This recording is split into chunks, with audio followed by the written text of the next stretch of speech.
Assalamualaikum warahmatullahi wabarakatuh. Pemirsa, belakangan ini memang kita lagi diuji oleh Allah Subhanahu wa Ta'ala tentang kemarau yang cukup berkepanjangan. Oleh sebab itu, Majelis Ulama Indonesia mengeluarkan surat edaran. Ada sebahagian yang akan melaksanakan sholat istisqa, salat memohon kepada Allah agar diturunkannya hujan, karena sangat kekeringan yang begitu dahsyatnya, sehingga kita memohon kepada Allah untuk didatangkannya hujan, yaitu melalui salat istisqa. Tata cara salat istisqa ini sama seperti salat Idul Fitri atau Idul Adha, dengan takbir 7 kali dan 5 kali, dan kemudian setelah sholat diiringi dengan khutbah istisqa. Kemudian apakah kontan Allah balas, Allah ijabah, tergantung daripada orang-orang yang sholat, ya. Jika yang sholat itu insya Allah kekuatan tauhidnya kepada Allah sangat besar, keyakinan kepada Allah sangat besar, maka bisa saja itu langsung Allah turunkan hujan. Sebagaimana di zaman Rasulullah SAW, Nabi melaksanakan sholat istisqa, Nabi dan para sahabat melaksanakan sholat istisqa di kota Madinah, ya, 5 tahun sebelum wafatnya Rasulullah SAW.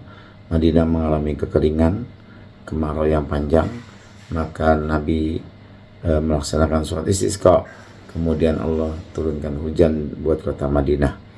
Nah, jemaah sekalian, kembali lagi, kalau ada yang istisqa tapi ternyata belum juga diturunkan hujan, maka kita jangan suuzon kepada Allah, tapi tetap berhusnuzon kepada Allah.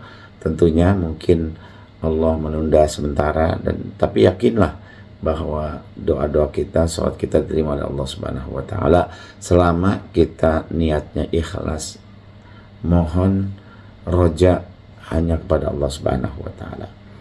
Kemudian berkaitan dengan memelihara anjing, yang mana jika memelihara anjing ini tujuannya adalah untuk bermain bersamanya dan lain sebagainya, tentunya ini diharamkan oleh Allah Subhanahu wa Ta'ala.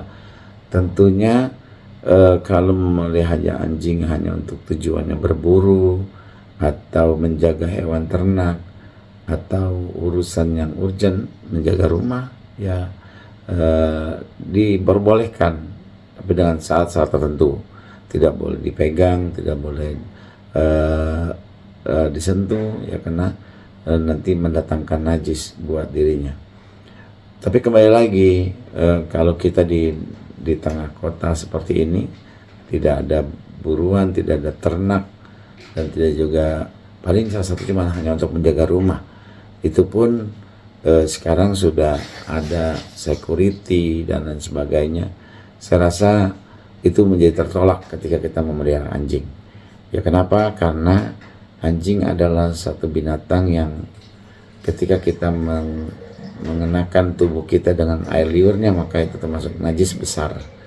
Dan malaikat tidak akan datang ke rumah kita ketika di rumah itu ada patung, kemudian ada hewan anjing.